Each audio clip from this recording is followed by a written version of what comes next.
You're live. Hey, everybody, and welcome back to Franz and Jay Into the Light, where every bi weekly I have Franz on to share some alternative kinds of information to the stuff that I bring, but still on the same path. So, welcome back, Franz. Thank you. Thank you for having me back. It's good to be here. Let's see. James already said hello in there. Yeah, he's with us for sure. Got a few viewers on. All right. Well, I'm going to start off with some visuals. Same old visuals I've been trying to show. Just a little visual recap, and then we'll get into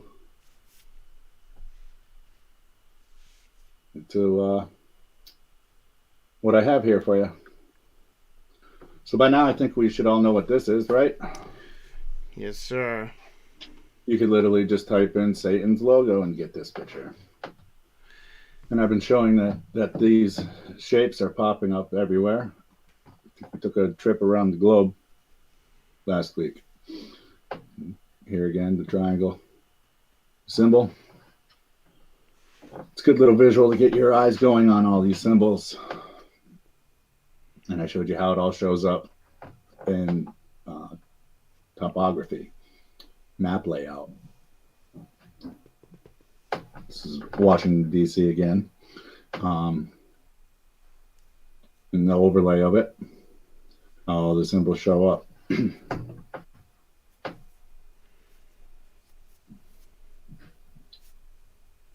This is the White House. I zoomed in on the White House here.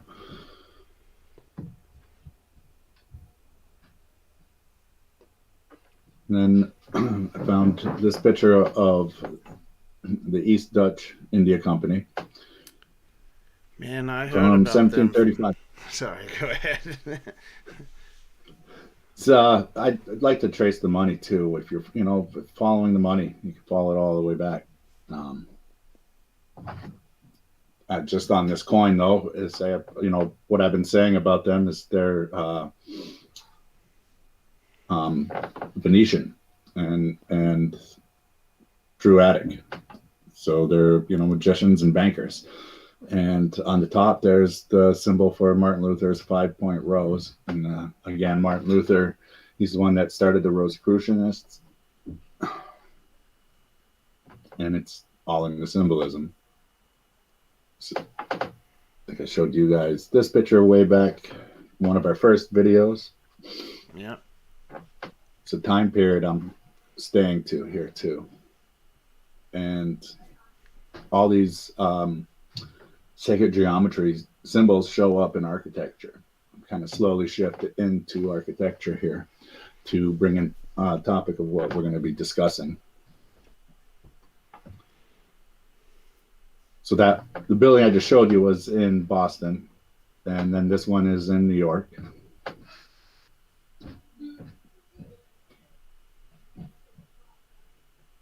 Again, the Dutch East India Company.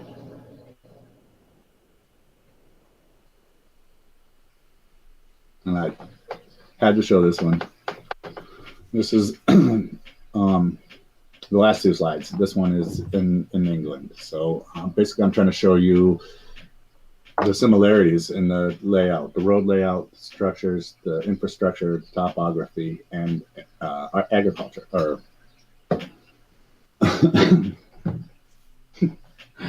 I just lost what I was trying to say. Architecture. There we go. There it is. That's all right. So I'm just the point is I'm trying to show you similarities in all these things because they all come from the same creators who created our history. And I'm trying to point out visual facts that way and through their symbolism. Last week, James said that he's from England, Poole. And he spelt it that way. So I looked up to see if that was an actual town. And this is Freemason's mansion in that town.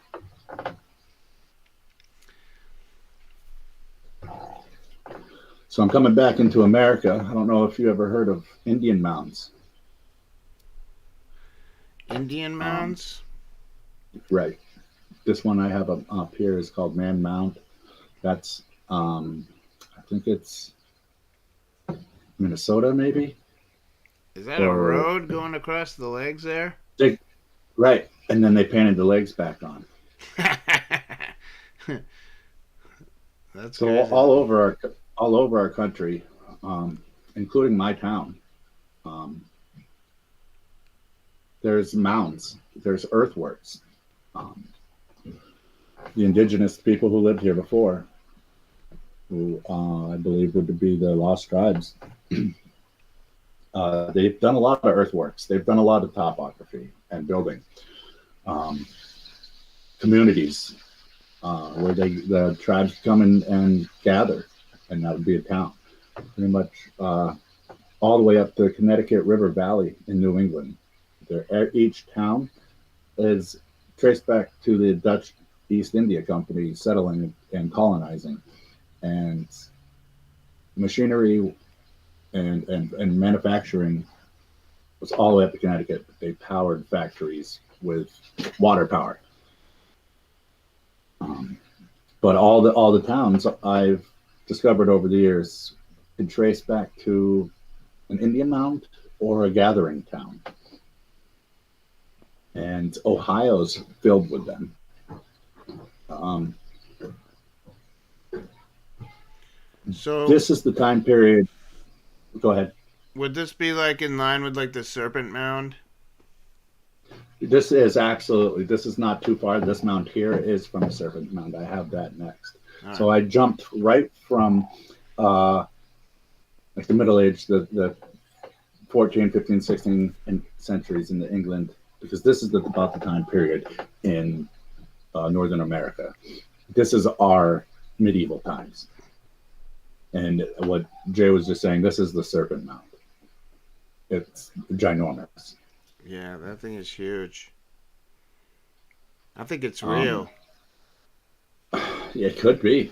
It's just the way it's part of the topography.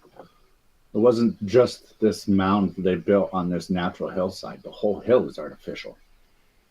Yeah. You know, everything. Your perception of the Native uh, Americans, indigenous tribes, they were doing huge scale excavations. They weren't just throwing axes and bow and arrows, and they wouldn't be able to accomplish these things. And they're everywhere. This is um, a depiction of a gathering place I just talked about. I believe this one is in Ohio as well, near the Serpent Mound. And I have the green arrows in the back pointing to the river. Okay, that river is called Serpentine. It's a style of canal or running a river. These are the earthworks that medieval times and our indigenous peoples were doing. You can see in the middle of this, it looks like it's a big town with a wall and a place of worship.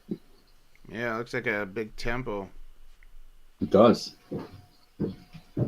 So the Indians obviously were a lot more organized, and colonizations and religion of their kind of, what they believe. And they did a lot of topography.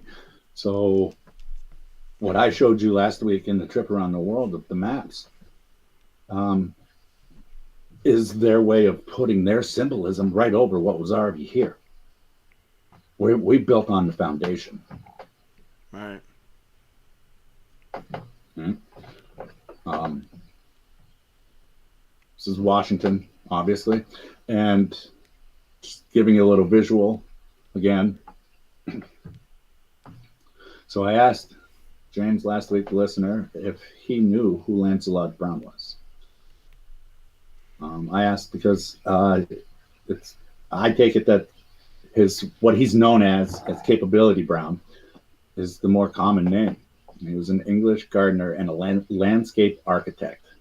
He remains the most famous figure in the history in England of completely building on a foundation.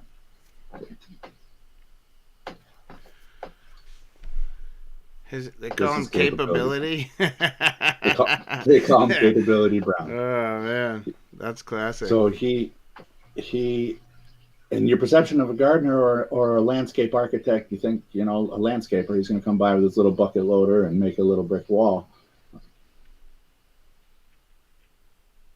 So James just said here, sorry, I stopped to read him. And yes, James, you are correct. He did. He built castles, houses, and all of your natural parkways. He had an army of architects. He redid medieval. He pretty much is the architect, the one that was involved in a countrywide, and I believe worldwide, medieval time, the racing. Says I think he designed Mary Magdalene Castle. And that is correct. And I believe that there was another medieval house or a castle that was torn down and repurposed.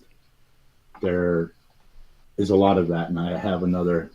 Buckingham Palace was repurposed, and it is here at Stowe that gave Brown the opportunity to work with William Kent and see great works carried out under overall direction of Kent. Lancelot Brown was the leader in the development of the natural English or serpentine style gardening. Well, that's a little bit suspicious. It gets even better. So it's on a huge scale. And so I have William Kent up here. Here's a little list of William Kent was an English architect, landscape architect, painter, and furniture designer in the early 18th century. But Lancelot capabilities, he started, I believe, earlier than this. He even has dates earlier. But these are just some places that are huge, and they're have huge gardens, and you would stand on hundreds of acres looking at this natural landscape. And Henry Holland is another one that worked with him. He worked with Capabilities Browns, and I believe these two were atop of his entourage of architecture, doing natural landscape construction. They did earth moving. All right, here's Carlton House. At the bottom here, after Carlton House was demolished, many fittings, including chimney pieces, were used by John Nash in construction of the Buckingham Palace. So your modern queen in the Buckingham Palace is sitting on somebody else's house, even though they built it with their stuff. So get back where we were.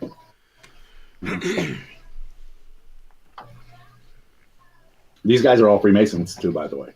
I was just going to ask that actually like 2 minutes ago. You can track them through. Each one of them would start a chapter. So and a chapter would pop up in the town their name was on the docket or whatever. But here's a list list of places that still exist that he completely have done all the natural landscape, artificial landscape.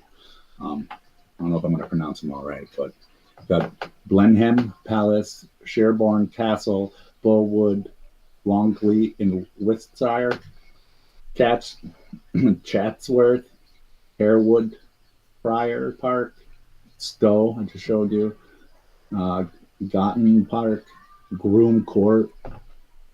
It's just in these places, if you look up any one of those, it's a huge house. I mean, here's an old depiction of his works. You can see the huge Mansion Castle style. All right. And then his gardens. We'll try to show this because we saw a lot of these in parkways in America and all those pictures I showed you. Yeah. Who, I'm trying to point to these people who are doing it in the history over in England. But We just happened to develop as we went over in this country. Right, so like back in the day, they were designing the same kind of stuff to get the people's foot traffic energy, and now we've been modernized and we got the same kind of symbolism in the landscapes, catching all the driving energy and people moving about. And it was all done over somebody else's work. Right. That did. Makes sense. So your perception of what you're looking at that might seem like a big mansion on a natural landscape is completely wrong. I just bouncing back and forth here. See if you noticed similarities. I flipped this upside down and I showed it to you last week. That's the Biltmore estate in America. A lot of similarities. Yeah, these symbols are definitely popping up. Yeah. You got the here in the Biltmore, you got the half a circle in the shrubbery. And in here you see it. It's like half moon crescent. And it's everywhere in the back of the property here. Same thing in the DC. Exactly. That's why I showed you this close up of DC. And here it is flipped. Same picture. So the state I live in my area, it has connections to DC. And just to think about them doing all this work back then in England and destroying medieval culture and repurposing it. Okay. Vermont, there's it's called Marble Mountain, and it's in Manchester, Vermont, and Dorset. It's called town just right about it, and all the marble that was used to make the monuments, including the Supreme Court and the Lincoln Memorial, all came from Vermont. All right. Yeah. You guys got one of those. You got one of those monuments in your place too. A big old obelisk over in Vermont. Bennington. Yeah. That's right in the same area too. And they were doing these. I mean, just a picture of that. Look at that obelisk. I mean, imagine the stone marble. Right? These stone blocks are huge. Right. They had the capability of doing these things here and over there well before we were discovered 300 years ago, 200, 300, 400 years ago. Hence the name Capability Brown, by the way. He had some serious capabilities. That's it. And it wasn't, couldn't just been one gardener. Yeah. This guy was on a major scale. Yeah. The enclosure bills amounted to 6,800,000 acres, or 1/5 of the total area of England. Is all artificial landscape. These are all Brown's commissions. Every black dot. Wow. Is either a house, a park, a mansion with a couple hundred acres of garden. And this is including rolling hills, trees, the serpentine style rivers. There was not that many bodies of water in lowland England. There wasn't that many in America either. We have our rivers, but the amount of canals and everything, this is all fabricated. And they planted it specifically over somebody else's earthworks, their medieval works. And during the 1700s, Brown was responsible for redesigning over 170 of the finest country homes and parklands in the United Kingdom, which many of them survive today. And here's Harewood House, and they revealed part of a memorial complex, critically the earth moving, enacted by Brown and his men to erase the site from view. This guy is also responsible for creating the Ha Ha Wall. It's like an inverted stone wall where it wouldn't obstruct the mansion's view, but it would be lower than their mainland garden and their main property. But animals and intruders couldn't get in. It was like a 12-foot wall. And to pour outside of a few limited areas, a few water bodies of any size actually existed in lowland England, the start of Brown's career. There's got to be some kind of energy he has harnessing spiritually. Like, there's got to be something behind building all these riverways and these canals. Yeah, I mean, so back into America, up the Connecticut River Valley, and up through New England from New York and Connecticut, goes all the way up into Canada. There's a lot of canals and dams. And when they created these canals or dams, think of what could possibly be flooded over now. When they made dams, there was possibly towns there, parts of towns, you know, and where I live, we live right by a dam. And I've explained to people I've grown up with, like, you know, what you're looking at the river is not it's artificial. I'm like, what do you mean? How can it be? There's dirt, earth, water, and trees. I'm like, okay, when you walk out 10 feet and all of a sudden you sink down another 15 feet over your head, you walked out and found the original riverbank and then fell into the original river. Like, I have done that. Yeah. Like, so much of your natural landscape. If you go to a forest, you know, in our country, they're not gardens or parkways. They're forest. You have our national parks. You know, like mountains you can go climb that's protected, or certain ponds or lakes. And these places, to me, a lot of them are artificial. I mean, they are proud of it in England, but we have no idea about all this topography I showed you and how this infrastructure was so quickly built. What was it built over? You know, this is the Renaissance period, 14, 15, 1600s. I want to go back to perception. It's what was before the Renaissance, right? The Dark Ages. That's what they But say. what's that? Right, the Dark Ages. But regardless, who are these people's God, and what is that God of? Right?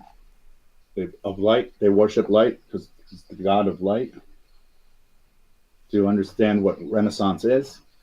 This is our lost history, by the way. This is the time period where they stomped out medieval times and covered up on our timeline, covered up their history, which they changed the calendar. But over here, we call it Renaissance. It's the Renaissance period. But it's the Renaissance. All right. What is the actual definition? It'll tell you the rival, the art and literature under the influence of classical models, the 14th to 16th century. This is the 14th to 16th is when they were making artificial landscapes, total of 1/5 of the country in England, while they're colonizing, paid company, the Dutch East Company, to be colonizing America. And ironically, we have all the same symbolism, artificial landscapes. All right. So the definition, the actual meaning in Latin is to be born. French, naissance, means birth. And the like I said last show, like research, redo, it's back again. So Renaissance is really born again. Resurrection. So they're straight out telling you this is where we erased. Right? We had the Dark Ages, and now we're into the light. We have born again and brought you back into the light. but they erased everything. Right? And this entity used this new classical style of architecture everywhere.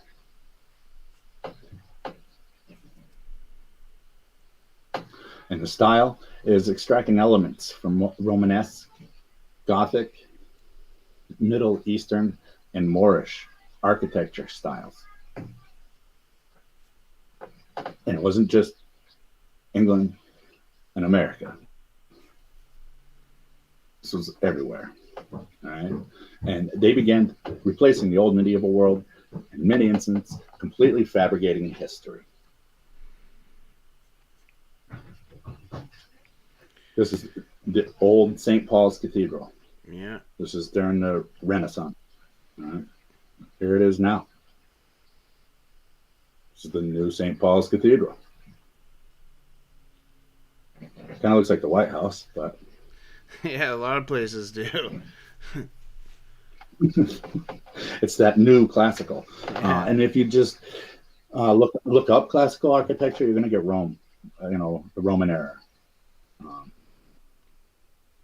And this is, you hear a lot of people getting trapped into a rabbit hole of saying that this type of infrastructure was impossible to be made, but it wasn't. I'm not saying that there isn't places that maybe in that time period was impossible to make it or remake now, but they went through the Victorian Restoration area, and here they did it.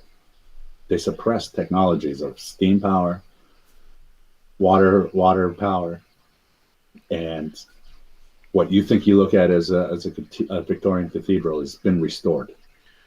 Well, and another thing to keep in mind, I mean, for at least for believers, when back in the time of Noah, they had better technology than we have right now, but the narrative tries to convince us that they were cavemen and stupid and they didn't know how to rub sticks together and right, like we just grunted and lived in caves and ate raw dead animals until we figured out fire and created will. Right, that's completely to get you to believe we were on this slow evolution theory, and this is where they stomped a lot of that out.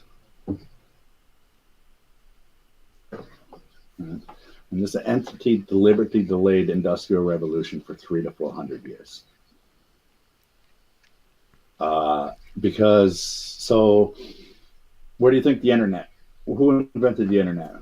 Along the whole lines of mainstream understanding of caveman, and we came from smoke signals, and not being able to communicate well, and then all of a sudden we had Silicon Valley and these computer nerds created the internet so they could all hang out together.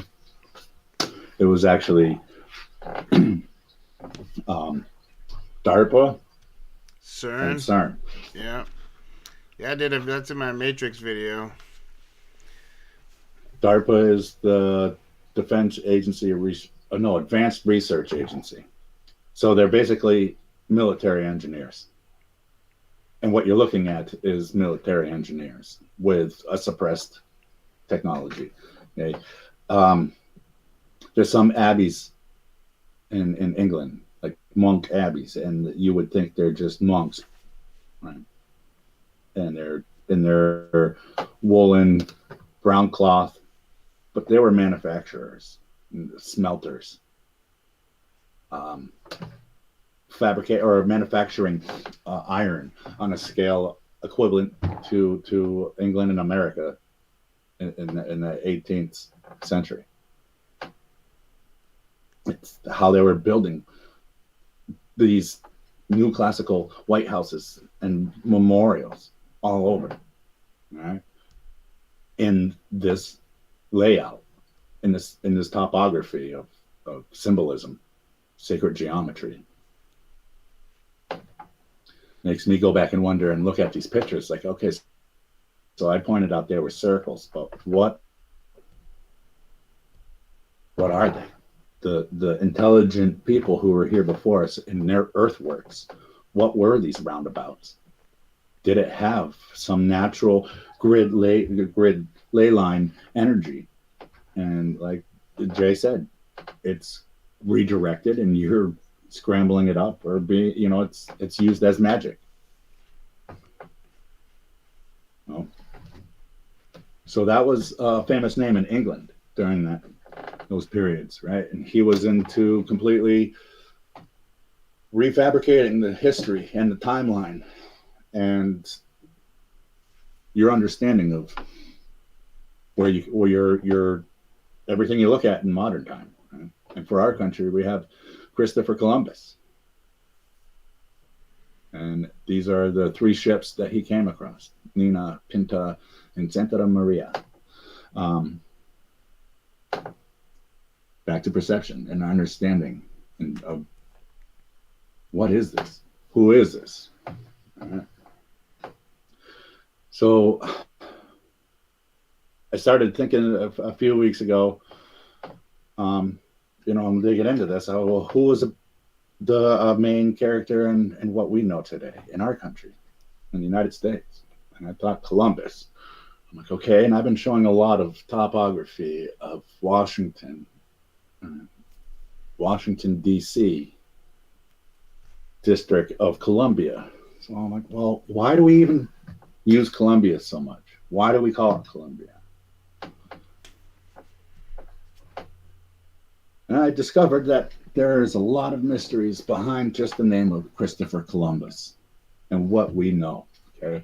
So I thought, I looked at it, I have to look at this with what I've been trying to tell these viewers, that the Masons are a religion. Their religion is backwards, right? And women can be a high degree Mason, but to be in their religion, they become a brother. From my research, we think he's a man, but hear me out. His name isn't Christopher Columbus. So if you dig, you'll find Cristobal Colon or Cristoforo Colombo, which again is just, this is the guy who was the actual slave, driver or whatever. In the glorified version of who Christopher Columbus was, he was just an explorer, right? And he believed the earth was round when everybody believed the earth was flat, and he was going to go sail around the world. 1492, Christopher Columbus sailed the ocean, blah, blah, blah. Yeah. Okay, so this isn't his real name either. All right. This is Esporal de Coran. This is who the person is. There is no definitive date for the birth.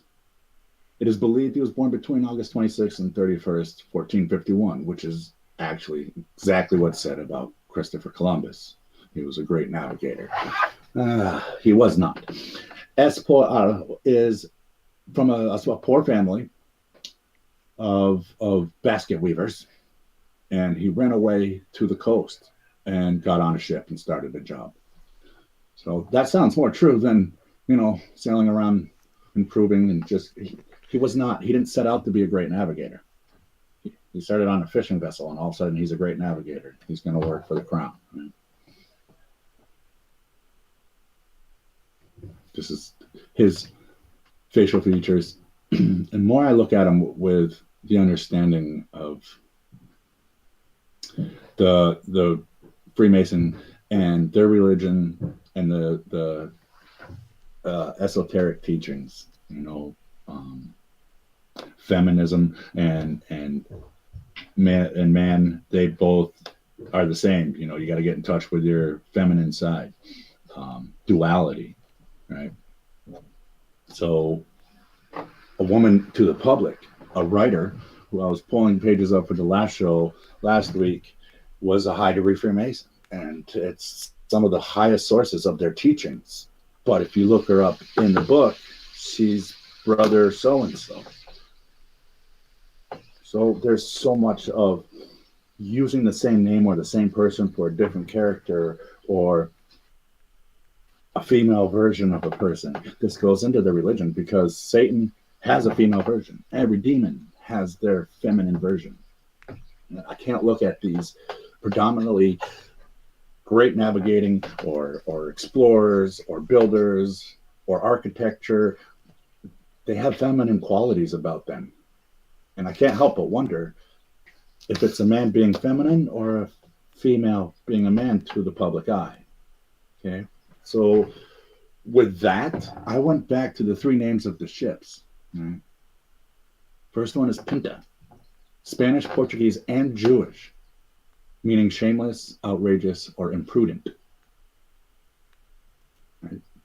It is Spanish. Pinta is also Spanish for prostitute.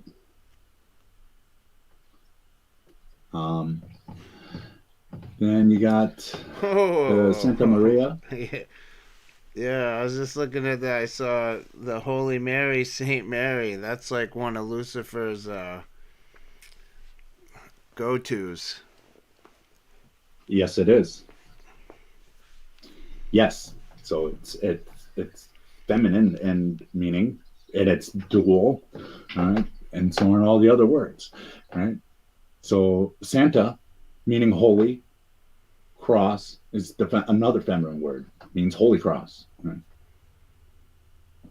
What do we know modern times? What was the holy? What would you think of the holy cross? Not church, but maybe the Red Cross. Yeah. And then Nina, again, is prostitute. So two of the ships mean prostitutes, and the other one means Holy Cross, Holy Mary.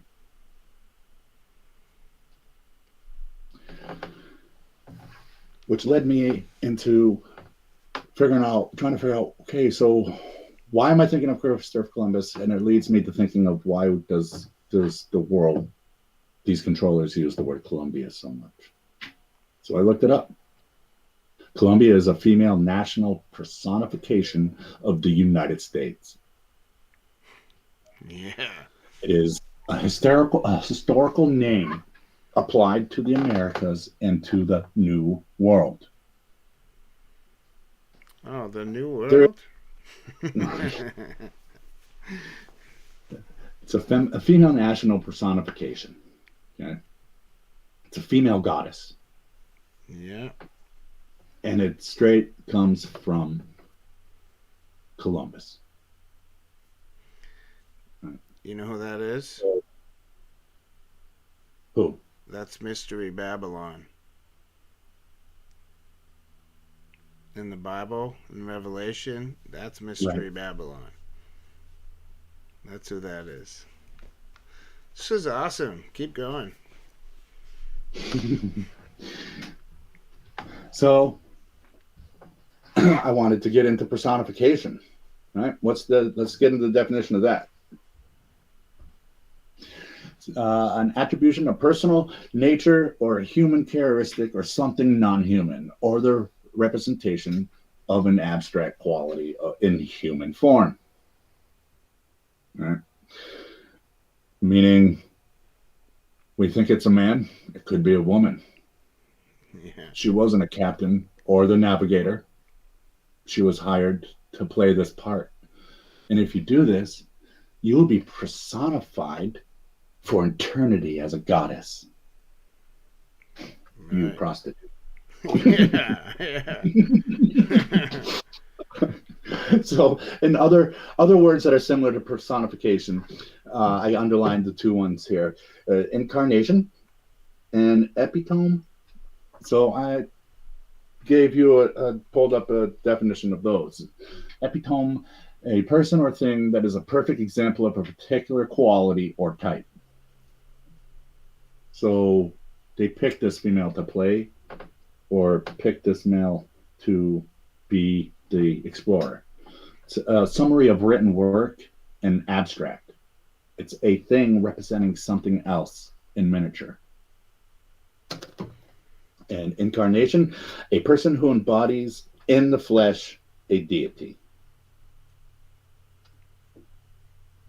So there's telling you right there that Christopher Columbus is he personified. What is it? What is he? Is he the man that personified as a female goddess, or is he the female that personified as the man, Christopher Columbus? Persona. The aspect of someone's character that is presented to or perceived by others. A role or a character adopted by an author or an actor. Similar words. I've got to pick two here: facade and guise. Right? Guise is an external form, appearance, or manner of presentation, typically concealing the true nature of something. Facade, an outward appearance that is maintained to conceal a less pleasant or credible reality. So everything you know about our country being discovered by a man is a personification of this goddess standing in front of new classical architecture. Colombia. That is Columbia. She's in the District of Columbia right now in front of the highest court in the land. Which, a fun fact too about the highest court in the land, do you know where that saying came from? I bet you're going to tell us. Yeah, the fifth floor of the courthouse is a basketball court. Why would they have a basketball court up there? It was originally a Freemasons court. So that's the highest court in the country. But anyways, so here she is again. And this is the statue of Columbia, the personification of Christopher Columbus. Weird. Yeah. And here you can see just the flames, the light. You know, we're bringing you into the light. Just the time of the, you know, the era of the Renaissance. Columbia University is in New York City, by the way. And you probably have watched a movie or two. If you've ever seen movies, more than likely you may have seen one from Columbia Pictures. Who's holding the light is a goddess in personification. Yeah. Or how about Columbia Broadcasting System? A major news network with the all-seeing eye? So weird. Or what about the music you listen to? Columbia Records?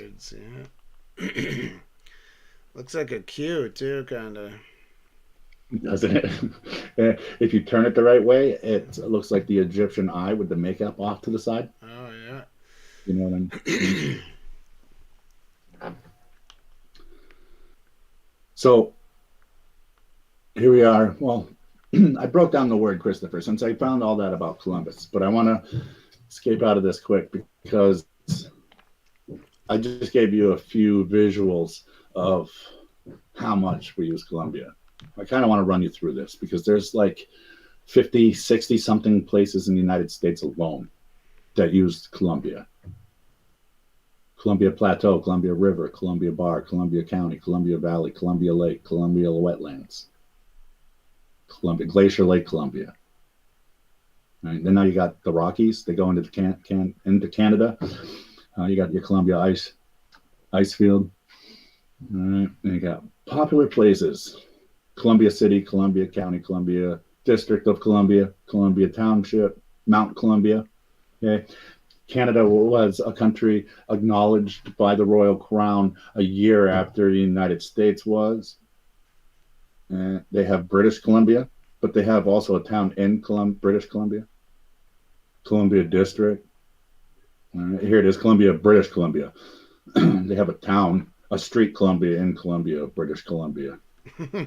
United States, Columbia, Alabama, Columbia, Arizona, Columbia, California, San Diego, Connecticut, Illinois, Indiana, Iowa, Kentucky, Louisiana, Maine, Maryland, Michigan, Mississippi, Missouri, New Hampshire, New Jersey, New York, North Carolina, multiple places in Ohio, Pennsylvania, South Carolina, South Dakota, Tennessee, Virginia, including Richmond, West Virginia. Wisconsin. Yep. And then you keep going elsewhere. Australia, United Kingdom. It was also a supercontinent. They called it a supercontinent. Columbia is also known as Nuna or Hudson Land.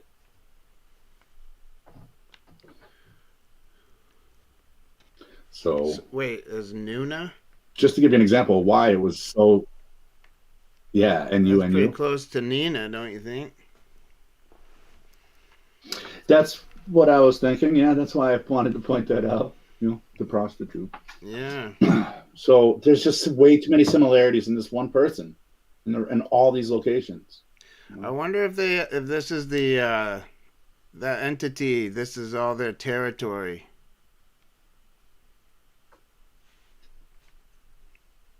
As in, if the territory didn't exist, the entity wouldn't. So they're immortal as long as the country is. In a sense, yeah, yeah. And yeah, I mean, Christopher Columbus was, mortal. He's mortal now. He's personified forever as a female goddess. Yeah. so, so there was, so much to do with the last name. I wanted to break down the first name. I'm like, what? There's got to be something about the name Christopher. So I went back to it the same way I've been trying to tell you guys to go back, look at it. The Masonic religion, Luciferian religion is backwards, upside down, right? And so that's one of the top things they do. They flip it upside down and they steal. That's Satan's trick in the Bible. So I broke the word into two words because you can clearly see Christ. So what is Christ backwards? Right? Antichrist? Yeah. Right? So then I'm like, well, that completely makes sense. It clicks with this whole personification of female goddesses. Okay, so Orifer. Stolen. But what did they steal it from? So, like I've been doing with definitions, I looked up, typed in Orifer definition, and this is what came up. A biblical land of uncertain location, but reputedly rich in gold. The United States. Babylon. Yeah. So, well, then, if Orifer is biblical, it's literally in the Bible. It refers to the golden opportunity of America, and it's tied to Antichrist. So Christopher must be biblical. So do we have Saint Christopher? In the Orthodox, we do. The Orthodox portrays him as a dog-headed icon of Saint Christopher. So he's a Nephilim. There you go. Wow. There you go. 100%. And this is the guy who accidentally discovered our country. Proved that we're not on a flat earth, This is what our country's based off of. And you think it was accidentally developed and we went we developed as we went along. We discovered natural landscapes, right? No, we told you an upside down story and stole it, stomped on it, and repurposed a lot of it, and it shows up in proof in our infrastructure. You can find it in maps. I showed that everywhere I go and look at our architecture, and I see it, and it all. You can tie it right back. Every little town in New England, and the town in the state I live in, I can trace back to England, or somebody who was part of it. Right. Here I have just a couple more slides. I'm going to show you these. That was all of what I've discovered about Christopher Columbus. But I wanted to jump back. Here's a bird's eye view of a floor plan of a place that was the Carlton Palace, the Carlton House. It was Capability Brown's architecture friend, partner in crime. This was the actual floor plan of the house, but it was taken down to rebuild the Buckingham Palace. And this is a floor plan of the Buckingham Palace. Again, just slightly modified, upside down, stolen version. Yeah, you can see it. Compared to the White House floor plan.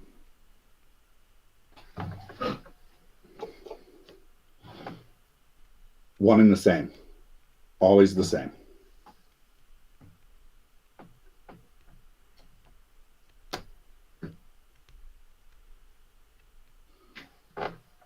And then I was digging in archives, right? So these people from back in the Renaissance, the born again, brought back into the light from the Dark Ages era. Uh, this is a patent for a stone molding and shaping machine. They had hydraulic cement back then. So when I show you this, they're not cutting a hard granite stone. They do have that technology. They were cutting marble in both Scotland and Vermont have the same type of marble that you can only find in those places. That was my personal tie to the two countries, and when they're building with these technologies that you didn't know, they were designed, worked on, and developed by military engineers for their purposes. It was just a little proof that these technologies, these things that they did, they were capable of doing them. Some of these huge structures that look like there's no way they could have done it by horse and cart and chisels and 100,000 men with ropes and pulleys. I mean, they were capable of doing it, and they were doing it on a large scale, erasing the medieval time periods of both of these countries and Canada and all over the world. I mean, the Romans had concrete. Those weren't just carved. Yeah, no, there's concrete recipes and books dating back like thousands of years. Thousands. Like, I can't think of it, what the name is. Let me see. I was going to save it for later, but I'm going to get into it right now. Not deep, but I'll point it out here.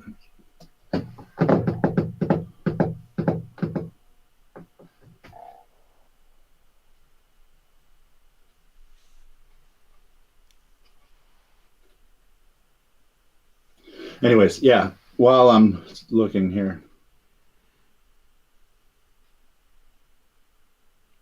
What are you looking at?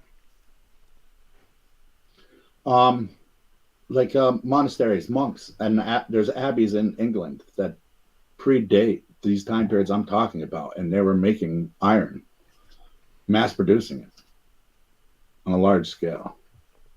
I'm trying to figure out the name. I have it in here. Don't mind me. There's locations. Yeah, I think in some of the old Indian books, like not Indian from America, but like Indians. Yeah, because during that time period, India's temples were being restored too. Yeah, they have all kinds They of like had ruins. ancient recipes for like metals and cements.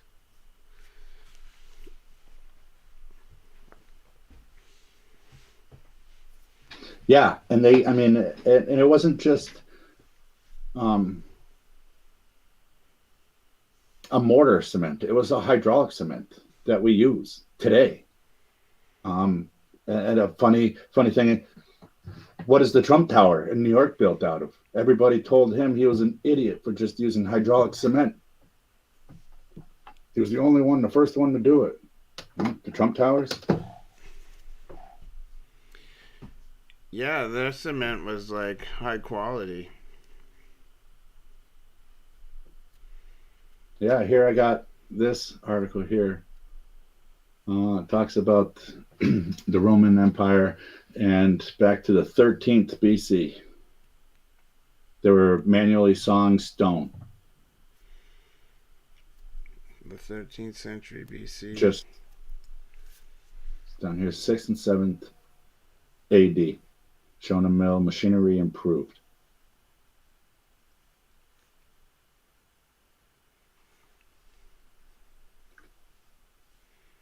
Yeah, so next time we'll get into those abbeys I was discussing, what I was just talking about. That was pretty much what I had for today. Well, that's quite a bit, man. That's a lot to chew on for a little bit. But yeah, I try not to get too overwhelmed with it, but I just wanted to, I tried to track capability to America because there's no possible way he didn't control all these projects across England all at the same time and didn't have ties over here. It just speaks into the landscape and the architecture to me. And just trying to tie the countries together, being colonized of bankers and controlled by magicians. And it sounds crazy, but I just presented your Hollywood story of Christopher Columbus, a sugar, cookie cutter. When Right. the true story is he was a Satan worshiper and he was both feminine and male. And you really don't have proof which one he was. That sounds very similar to. And it doesn't stop. This sounds similar to when I was researching the letter that shall not be named. I came across the naming of America, for Amerigo Vespucci or whatever, and the total fabrication, just like Columbus. Like the story fell apart. Like the land was named after Amaru, which was like the plumed serpent, like a flying serpent, a dragon, and the Peruvians called his land Amaruca, where he dwelt. Right. Yeah, dude. So same kind of thing when I was researching that. It's just complete fabrication, all fell apart, and you just come to find out that it's all just the land of the serpent, man. It is, and it's ruled by a goddess. Yeah. And you think, we're crazy, but you can go to the Statue of Liberty. Yeah, Go pop in. I'm convinced Columbia that picture Lucifer is a girl, man. I think so too, and I think there are men in the history timeline in the cookie cutter version of our timeline that were females portraying men, and I think I'm crazy, but I now believe Christopher Columbus may have been a female. And when I think about it that way, I think of how I've pointed out what nepotism is, and it comes from nepotismo, right? Like that Pope who was having orgies in the Vatican, and he had an illegitimate son who was having sexual relationships with a famous painter who painted him as a modern portrayal of Jesus. Yeah, you mean that's his illegitimate son, right? Yeah. Right. So he has a wife and a woman on the side, right? And I believe there were prostitutes in the way they had a house. They had a nice house in a garden land, and maybe they were the queen or the duchess of some part of the country. It was their royal land, but it was really his side girl. And I'm going to come over and you're going to give me an illegitimate cousin or a son or a nephew. All right. And then my nephew is going to someday be in power when I'm the Pope. So what happens when this prostitute fake queen of some very nice house that was given to him by a king gives that king a daughter? Ruined the plan of officially making them a nephew, but it's really an illegitimate son that they put into power that may or may not have a laptop with evidence on it. It's always the same. You see what I'm saying here? Yeah. Okay. So there's more proof, or to me in that sense, that was what happened. Christopher Columbus is a female born from a prostitute mother who was a side piece to a king, and he should have been a man. But we're still going to give him a high degree Mason, in our religion. We can make him that, but they have to swear to be a brother. So we'll give him a brother name, and you're going to be portrayed as a certain thing in our timeline, our Renaissance, bringing you back into the light from the Dark Ages, and you can be personified for eternity as a female goddess of the 13 original colonies. Just to throw that in there too, by the way. Yeah. The number 13 again. Yeah. Yeah. So you're looking for a horned tailed red man creature as Satan, when it's probably going to be singing a sweet song telling you she's a woman. Coming as light. And manifested in this huge country of awesomeness. Yeah. Not for long. Yeah. So that's everything I brought. So looking over here, see if I may have pointed out something I taught you today, James. Is he still out there? I don't know. I have it on low latency, so it should come through pretty quick.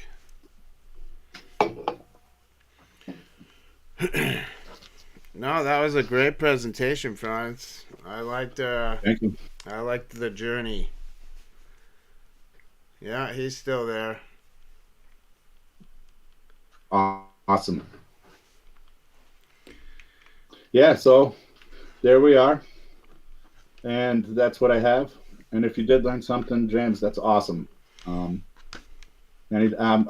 would love to do that same type of thing again. If anybody wants to throw in a little bit, I don't mind having a direction to dig in. Yeah. Well, yeah, we can just tell people to comment on the video, and then we can check it in the periodically. comments. Right, Jay. When Jay puts in a lot of hard work into his channel, he puts a lot of heart, a lot of what he believes into it, and he asked me to come to the microphone. He knows I've been this way and this type for a long, long time. I haven't really talked to a lot of people over a lot of the time. I kind of waited to see who would open up or would have an interest in hearing alternatives or thinking of things different ways. And Jay and I slowly started talking, and I'm very grateful to be here. And Jay puts so much of himself into this that it means a lot to me to just be a part of him. So if you listen and you learn one thing, or if you even didn't like one thing, just listen. Thumbs up the video, share. This is the way we can keep helping each other, helping throw out ideas, bouncing them off each other. Find other videos that are saying like things. Find new ideas. Come back. That's what this is all about. And YouTube is evil. They will pound you down and not let a video go anywhere if they don't want it to. So we can help by thumbing up, leaving comments, come back, share. Great things, really. And just want to say thank you, Jay. And God bless to everybody. Well, thank you. So, I always appreciate having you on, man. It's always awesome. And just as a heads up, Ma Duke says she likes it when you do more on the writing of words, like when you break down the words. So when I break down the words, keep that in mind for Ma Dukes. All right. It's a good helpful thing to go back, because the way we pronounce words, like Renaissance, it's not how you pronounce it. You never thought of redo. Right. No, that you was just thought cool. It was yeah. All right. Well, till next time, guys. Be vigilant.